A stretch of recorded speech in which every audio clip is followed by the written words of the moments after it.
Bienvenidos.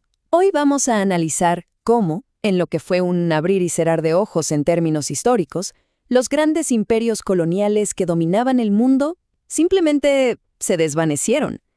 Vamos a meternos de lleno en cómo y por qué ocurrió este colapso que de verdad fue monumental.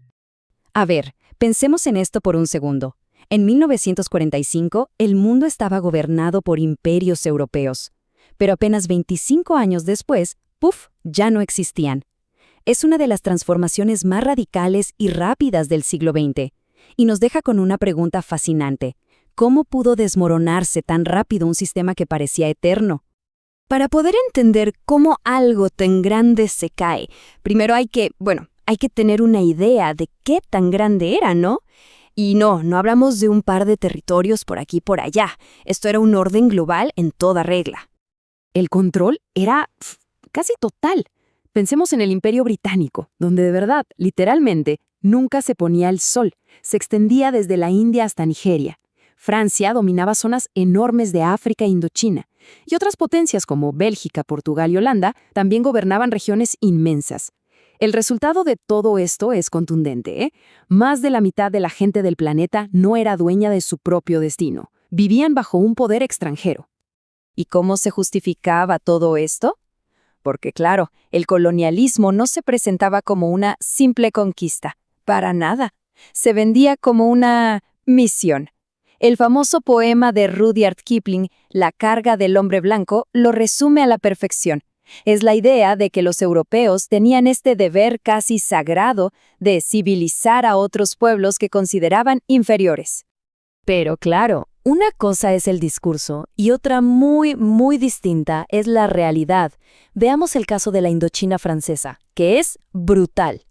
Para ganar plata, la administración colonial no solo puso monopolios sobre cosas básicas como la sal, sino que empujó a la gente a consumir opio. Crearon una adicción masiva que, increíblemente, llegó a financiar 1/3 de todo su presupuesto. Mientras hablaban de progreso, lo que de verdad movía la maquinaria era la explotación más pura y dura. Entonces, ¿qué fue lo que hizo que este sistema tan aparentemente sólido se viniera abajo? Bueno, fue una especie de tormenta perfecta. Primero, el agotamiento. Las potencias europeas salieron de la Segunda Guerra Mundial destrozadas, sin plata ni recursos para mantener imperios gigantescos. Segundo, la presión de las nuevas superpotencias, Estados Unidos y la Unión Soviética, que por razones muy distintas querían ver el fin del colonialismo. Y por último, un factor clave, un cambio de mentalidad. Después de ver los horrores del nazismo, la idea de dominar a otros por la fuerza como que ya no tenía el mismo peso moral para muchos europeos. Simplemente ya no tenían estómago para eso. Bueno, ya vimos el por qué. Ahora veamos el cómo. Porque el camino a la independencia no fue único, ni mucho menos. De hecho, vamos a ver dos casos que son la noche y el día, desde la resistencia pacífica más admirable hasta las guerras más sangrientas.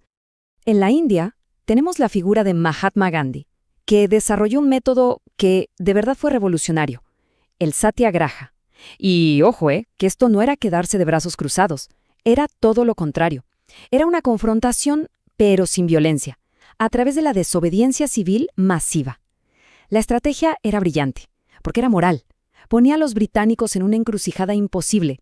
O cedían o quedaban expuestos ante el mundo entero como unos tiranos, algo que su propia conciencia de posguerra ya no aguantaba. Y la estrategia, a fin de cuentas, funcionó. A pesar del trauma inmenso que fue la partición con Pakistán, el 15 de agosto de 1947 nació una India independiente. Y no cualquier país, se convirtió en la democracia más grande del mundo, con una constitución que, para la época, era súper avanzada. Abolió el sistema de castas, consagró la igualdad, un logro gigantesco. Y ahora nos vamos al otro extremo, completamente. La lucha en Argelia. Aquí la cosa era distinta porque, para Francia, Argelia no era una colonia más, era Francia, parte de su territorio nacional. Así que la respuesta del Frente de Liberación Nacional no fue para nada pacífica. Fue una guerra de guerrillas brutal, con un objetivo clarísimo: hacer la vida de los franceses insostenible a través del terror. Y la violencia fue, extrema. Y de los dos lados, hay que decirlo. El FLN no solo atacaba a los colonos, sino que también ejecutaba a cualquier argelino que considerara colaborador. El episodio de Philip Peel con civiles asesinados a cuchillo, bueno, nos da una idea de la crueldad. Y la respuesta francesa fue igual de desproporcionada. Cientos de miles de soldados, pueblos destruidos, campos de concentración y el uso sistemático de la tortura.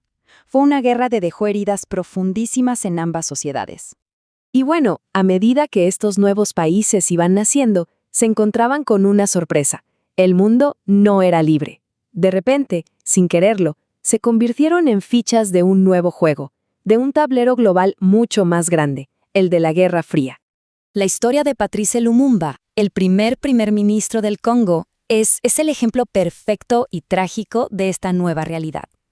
Cuando una provincia muy rica, Katanga, intentó separarse con el apoyo de Bélgica, Lumumba cometió lo que en la lógica de la Guerra Fría era el pecado capital.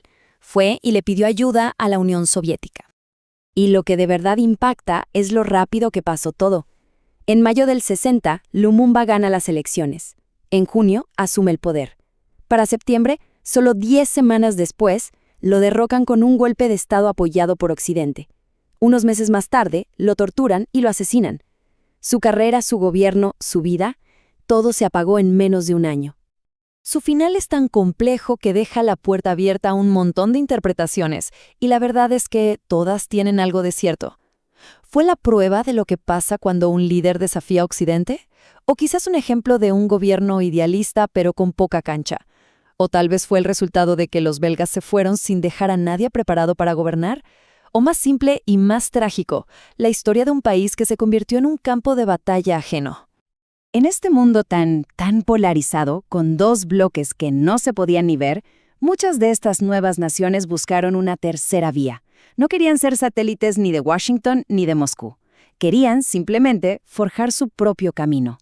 Y de esa idea es que nace el concepto de tercer mundo. Y esto es súper importante entenderlo. Originalmente no era un término económico, para nada. Era político. Se refería a un tercer bloque de países que no estaban alineados, ni con unos ni con otros, liderado por figurones como Nehru de la India, Nasser de Egipto y Tito de Yugoslavia.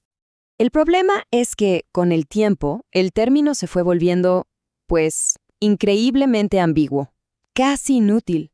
Desde lo político, muchos países que se decían no alineados, en realidad estaban súper alineados. Geográfico, tampoco sirve. Histórico, es confuso. Y ni siquiera funciona en lo económico. En fin, que es una expresión que hoy en día dice muy poco. Y llegamos al final. ¿Cuál es el legado de toda esta transformación global? La verdad es que se puede resumir de una forma muy clara. Una historia de luces y sombras. La luz es innegable, es monumental. El gran éxito fue la victoria del principio de autodeterminación. Por primera vez en la historia, la enorme mayoría de los pueblos del planeta consiguieron el derecho a gobernarse a sí mismos. Y eso es el cumplimiento de un deseo fundamental de libertad. Pero, al mismo tiempo, la sombra es igual de profunda. La independencia no fue una varita mágica que trajo bienestar y democracia. En demasiados lugares, la opresión de un poder colonial lejano fue reemplazada por la tiranía de dictadores locales, a menudo igual o incluso más brutales. Pensemos en Idi Amin en Uganda o Mobutu en el Congo.